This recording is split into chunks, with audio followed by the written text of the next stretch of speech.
So when I started this journey to present this information to physicians, it was simple. Let's change our message to patients.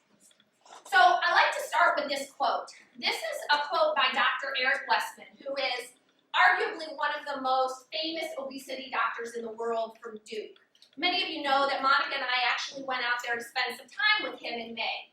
And in one of his most recent articles, he says, at the end of our clinic day, we go home thinking, the clinical improvements are so large and obvious. Why don't other doctors understand? Carbohydrate restriction is easily grasped by patients because carbohydrates in the diet raise the blood sugar, and as diabetes is defined by carbohydrate in the diet. Okay, everybody here would agree. That makes good sense, right? Okay. All right, so the purpose of this lecture is to discuss how our dietary guidelines have made us sick and what to do about it. And of course, in that, we're going to cover a lot of the science of low carbohydrate living. So here's the question we have, right? We're all fat. Why? Right? Why? Why is that the case? Question that I'm dealt with every day.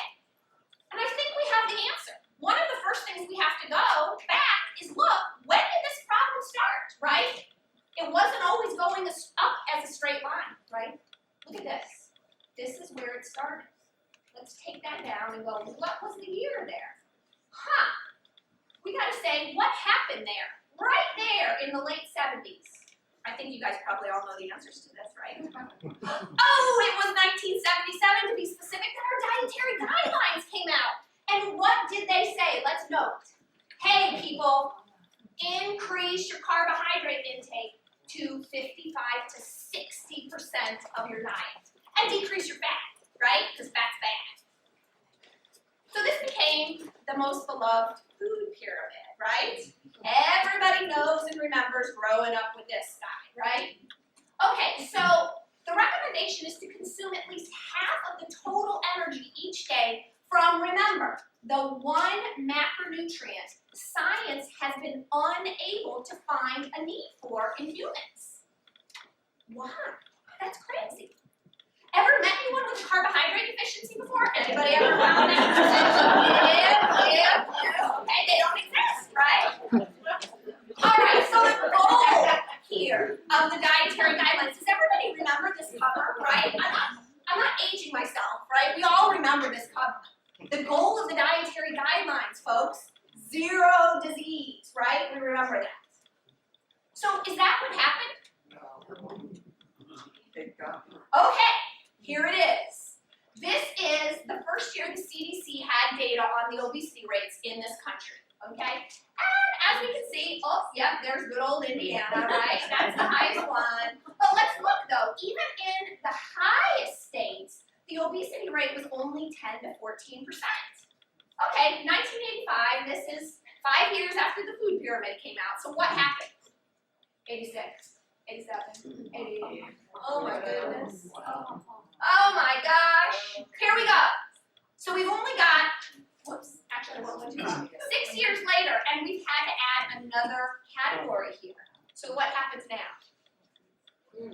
Oh boy. Not looking good. Oh, another category. And yes, Indiana's restaurant. So let's go through our wonderful into the 2000s now. Oh, here's the sad thing. Now we're only 4 years, so the time has shrunk, and we've had to add another category. So we keep going. Oh my gosh, only 4 more years again, and look at that, more categories. Now we're over 30% here. And so we go forward to the last year the CDC has data on, which is 2010, and we are in a mess. So initially, the purpose of the guidelines, they were put out in 1894 to prevent dietary deficiency. Because in those days, people were worried, am I getting enough vitamin C? Am I getting enough of this? Am I getting enough of that? Before food was as widespread available as it is today. But in the late 1970s, we came up with this idea that we'll change the goals to disease prevention, okay? Because Americans were living longer. They weren't dying of infectious disease as much. Accidents weren't happening as frequently, okay? And so people started living long enough to die of heart disease.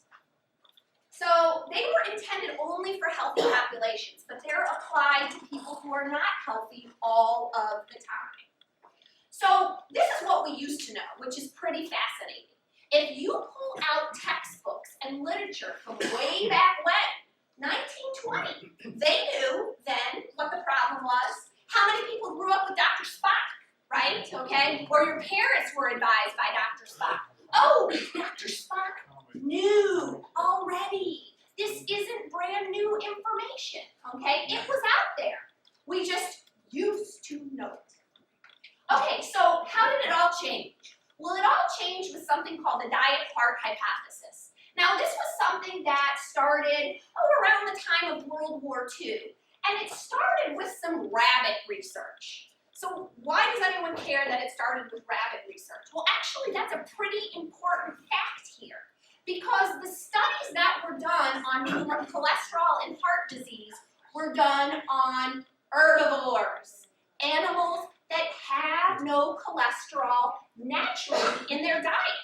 So when you fed them cholesterol, you got a really different thing in them than you're going to get in carnivores. Big difference. So there's been a lot of discussion in the literature. How would this have even played out if those initial studies were just done on mice, maybe, or dogs, okay? Would have been a totally different thing. But that's what happened. And then we've got this guy named Ancel Keys, which you may have heard of him, because he's being talked about again because the diet-heart hypothesis has kind of been sunk. And he was the one who started it. So let's look at some of the studies that initially came forward and people said, this proves fat in the diet causes heart disease. There was a number of them, okay? And people cite these and discuss these all the time. But now, if you ever hear about it again, you'll know the real story when you actually read the real article. What did it say? Let's start with the most famous one. 7 country studies. This is the one by Ancel Keys. And look at this. Look at this unbelievably impressive graph. If you choose 7 countries and you plot their percent fat calories each day against their death rate from heart disease, woo, you get this nice curve up. Oh my goodness, we better stay away from fat. Holy cow. Us. Except for, let's plot a different set of countries. You get the exact opposite. Okay? So the problem with the 7 country studies, as Ancel Keys pointed out, is he was cherry picking countries. Okay? You can hand select 6 things out of a large sample, and you can prove exactly what you want. Okay? And these guys, way back when, in 1957, as we can see, showed the world, hey, it looks really different if you pick 7 different countries. You can make it look exactly the opposite. That's called lying with statistics, really. Okay, so correlation is also not causation, okay? This was not a double-blind study. They just went out and observed, and they found a correlation, a misguided one because of the cherry picking of the countries, but a correlation only. So what about the Framingham data? Everybody's probably heard of this at some point on the news, right? This is just a huge data set looking at the health of people in what was considered a typical town in Massachusetts, Framingham, Massachusetts. And this is a very often referred to sample set of people when we talk about anything with nutrition. Well, what they actually found in the Framingham was those who ate the most saturated fat had the lowest cholesterol and weighed the least. There was an inverse relationship found in this one. The anti-coronary club. Okay, this is another study. So red meat, eggs, cheese were restricted. The other group got PUFAs, okay, which are polyunsaturated fatty acids.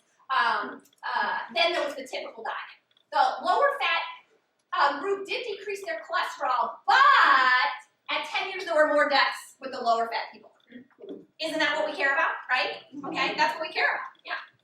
Okay, so the Finnish mental health study, this is all the same story over and over again. 6 years in one hospital, they were fed vegetable oils, and the other one was fed saturated fats. At 6 years, they switched.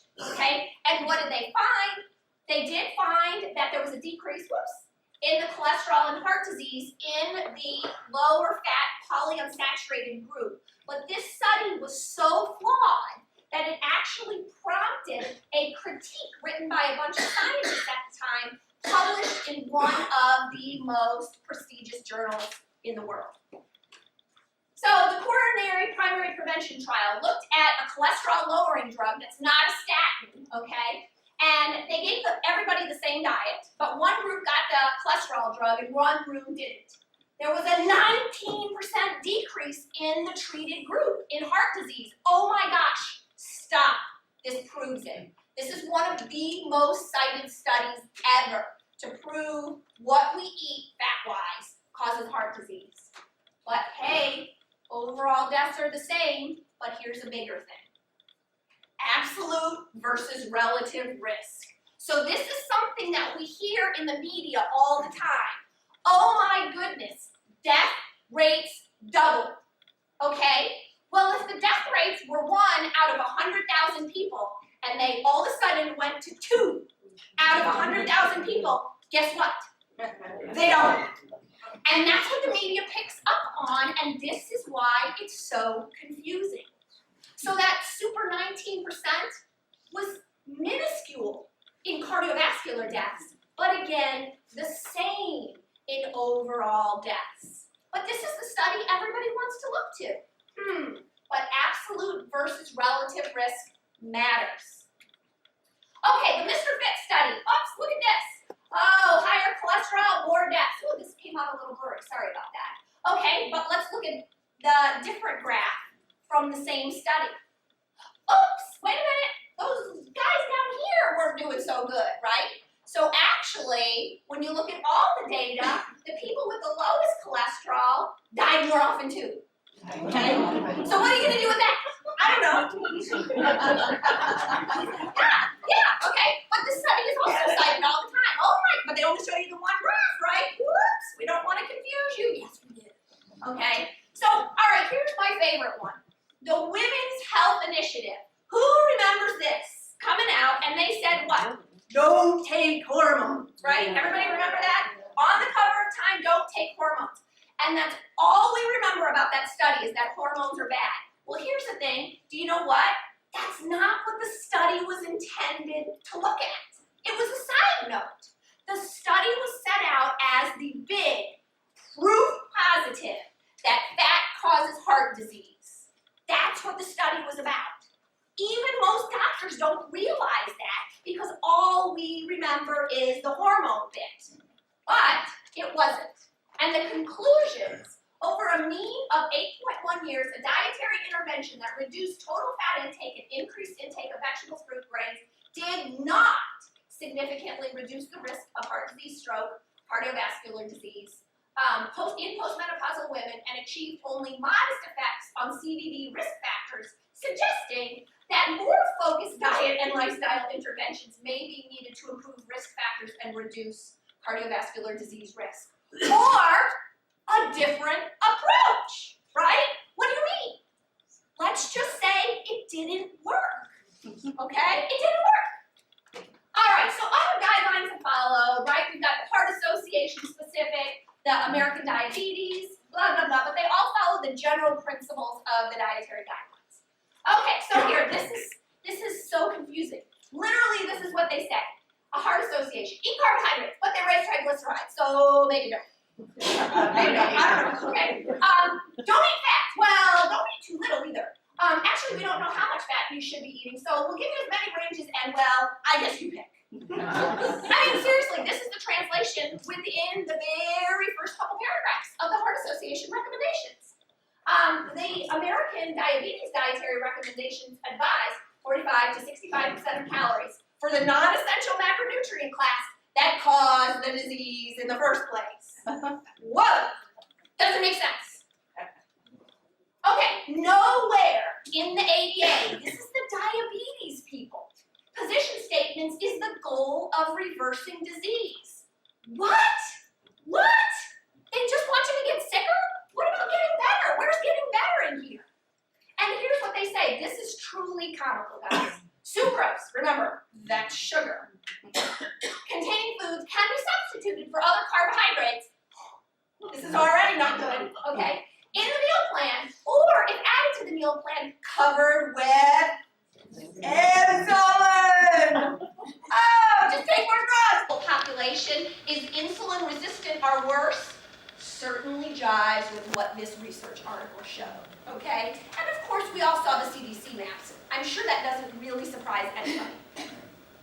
Okay, so did we change our eating when the dietary guidelines came out? Yeah, okay. Men, hey look, our calories went up 6.8% in the men. Carbs went up, woo! Fat down 5%, saturated fat down 14%. Okay, women, you just totally get a different tune here because they went up 21%. Woo! A lot.